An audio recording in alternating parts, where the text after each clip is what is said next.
manages the Allen County Public Library and Genealogy Center. Welcome back. Thank you.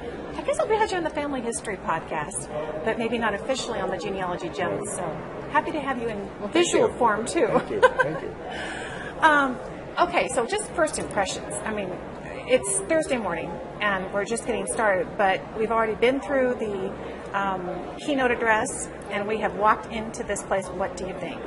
Amazing. And it's just, to me, very exciting to see what I hoped would happen. And that is that genealogists would say, wow, technology and its application, if I can use the best tools and the latest tools, I can do more research better. And to me, that's just really, really exciting. I think that they've embraced the whole concept of making connections, having genealogists who have a lot of research experience actually play with some of the tools, talk to developers, have developers watch and talk to how genealogists think and how they operate.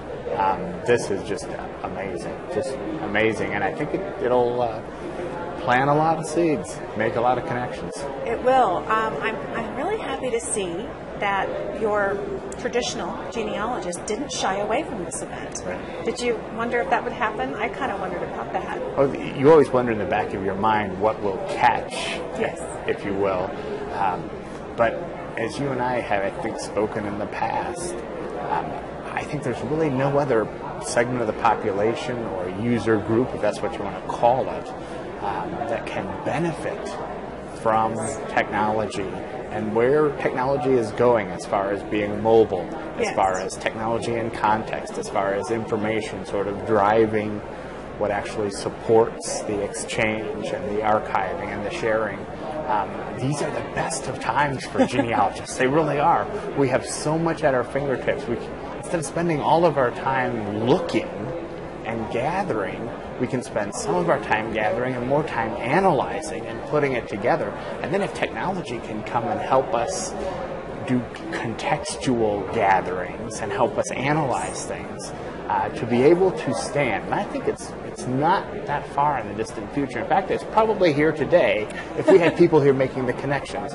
To be in a cemetery and identify an ancestor through a gravestone or through the sexton's records, and then have your mobile device say that there's a database at Family Search, there's some data files at Ancestry, there's a Facebook family that's following this thread, there's a Flickr photo stream of this family, and it all just comes together based on the fact I'm interested in this person. And the technology begins to pull and gather and present you as the researcher with all this data. Think of all the time that we spend gathering. It really impedes us from, one, analyzing, and two, what I fear that we as genealogists never have enough time to, and that's to tell our story. After we've gathered and analyzed, tell your story. Publish a web page, publish a photo stream, do a virtual book. Actually do it. Right. It's interesting as you're talking about this. I think 5 years ago, as technology was really, starting to really impact what we were doing, there was fear that it was going to keep us out of libraries, that it was going to, get us too narrowly focused. And what you're describing it, and what I firmly believe, is it's the opposite. It is. It's going to get us back out there. It's going to get us using more shoe leather than we've used in a long time, isn't it? Right. Because we're going to have the ability to be mobile and portable and have it go with us. Bring it all with us. Absolutely. Absolutely. One of the interesting things that you mentioned as far as, it's almost put up in a confrontational or an adverse way that, okay, you're a technologist, so you use ones and zeros, or you're a traditional researcher and you use books and microfilm. That's the real research. And it's really not that way at all. Yeah. And I don't know, the sociology or the psychology behind it, but our library has been watching very carefully. We've been actively digitizing our pre-1923 family and local histories, and we have 20,000 of them, small number, online. More than 100,000 downloads a month on those books that are online. Our e-reference traffic has spiked because people see the book online and they say, what else do you have there? How does this all put together? They don't stop at the one. Exactly. And our foot traffic continues to be high, even in a bad economy where people aren't traveling and people are worried about gas and money and finances as you would expect them to be. So this whole thing about, you're going to put your collection online or you're part of your collection and it's going to kill your library. Just the opposite. I was just talking to Patricia Van Skyke from the Cincinnati Library, and we were talking about the fact that just because a patron doesn't come into a library doesn't mean they're not a patron. It doesn't mean they aren't accessing you and that you're not servicing them in a very robust way. Right. So I imagine you run into that a lot. Absolutely. Yeah. Just again as one very parochial example, and libraries all over the country and archives all over the country can use this same example. I'm sure our free set of data silos that we host on our site, just material that people have contributed to us, things that are copyright clear out of our collection, 2 million records, compared to Ancestry's 4.5 billion records.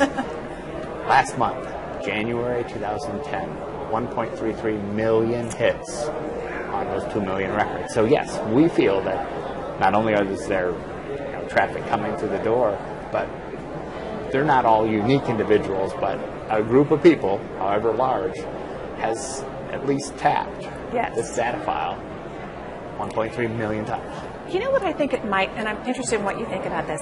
I think that this portability, this technology merging with the library, what it kind of does is it gives a webness to the library that the library really never had. I give this example a lot in one of the classes I do. If I pull a book off the shelf, it's for Randolph County, Indiana, because that's where my ancestors are from. I would never think to pull Joseph County. And when I did a search on Google Books, and those were public domain and they were searchable, right. Yep, his name came right back up and it said, oh yes, he did business over here. And here's all this, and you'll find him. And so what it did was, it didn't make me shy away from the books in your library, but what it told me was the interconnectedness of them. Am I on the right track there? You are, absolutely. And I like the way you said it. I mean, we talk about the web, but if you really stop and think about what that means, all of us nodes on this grid or on this web, if you can get plugged in, you're going to be visited, both virtually and literally, much more often, much more often. And what a neat thing that with pretty basic technology, we're not talking bleeding edge, we're barely talking leading edge. You can have people do what you just said, Lisa. You can have people that look for a name, and I found it here where I expected, but, I have a link over here, and you begin to see this web, literally. And how would you ever have the time to go through every 500-page volume and wonder if they were connected? Yeah. What is this going to mean? Well, first of all, what are you looking for in your capacity with Allen County Public Library? What are you hoping to learn here, and what are you seeing for the future? You guys are pretty much cutting edge out there. Well, what I want to see here is I just want to see what the technology landscape is. Yeah. Really grateful that someone like the VP of Innovation at Hewlett-Packard, could come and talk and share, to hear Jay Gertler talk about how he sees this all being pieced together and put together. We've really taken a very aggressive stance at the library and partnering with a lot of both not-for-profits and .coms. We have partnerships with ProQuest and with Footnote and with Family Search. And so our whole thing is to get information out there because we think it's a big service, and we want to be a node on that web. There can be, in our opinion, no better marketing than to have your face in the place. We would have a scanning operation for Family Search in our facility. We have an Internet Archive scanning operation in our facility. So we're all about pushing data out there so that we want to be a part of this info web.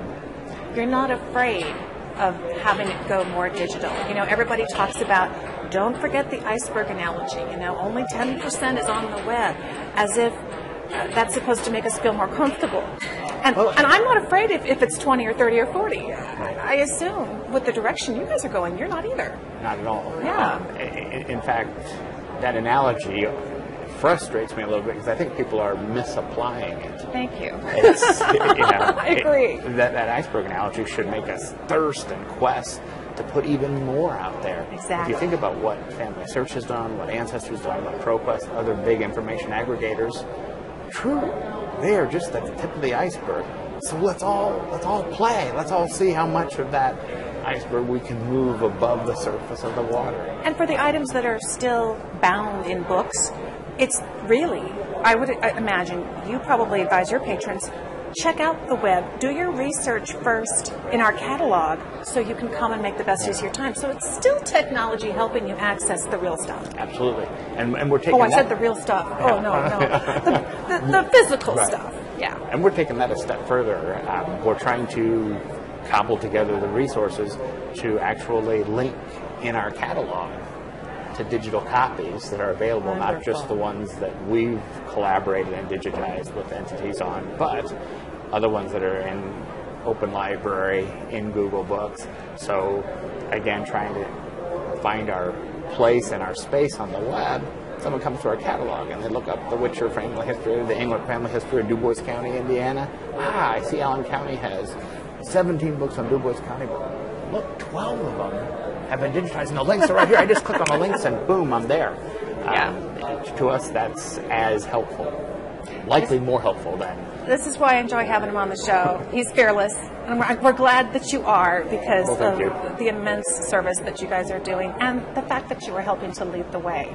I think it gives everybody comfort. And if Curt Witcher says it's a thumbs up, then we can keep going that way. So finally, you're doing a keynote address here. What are you going to be talking about? I've titled it The Changing Face of Genealogy. I'm going to do Is it changing again? I think it's always changing. Yeah, it is. And I think that's a good thing. Yeah. I'm going to do a quick, this is sort of how we've gotten here.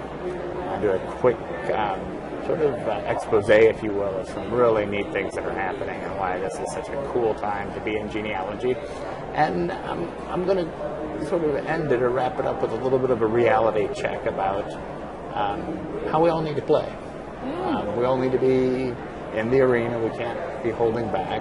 How this is a good thing, and how we as genealogists need to be a little more open and embracing of technology, and what some of the things I think technologists should be looking to dialogue with us and assist us with as far as information archiving, the whole cloud computing, how we can begin to use what I think is already out there to do contexted research, where I can be in that cemetery in Du Bois County, Indiana, and I can be standing at my paternal grandparents' tombstone and taking a snapshot on my iPad and then saying, who else in this cemetery is related? And you look at my tree and you look at other trees that are out there, and then you look in the library collections in Google Books and Open Library, and then pretty soon I'm in the cemetery, but I begin to have my family in context, and I can have some direction to my research. I can have the start of telling my story. It is. It does all lead back to the story, doesn't it? And we're finally going to feel empowered to start telling those stories that so many people are, I don't know if I'm ready yet. Right. But it's going to just evolve as we're working. Fascinating. I'm looking forward to it. Thank you so much for taking a few minutes out today. I always enjoy it. It's a busy time here, but it's an exciting time. Absolutely. Thanks, Curt. Thank you.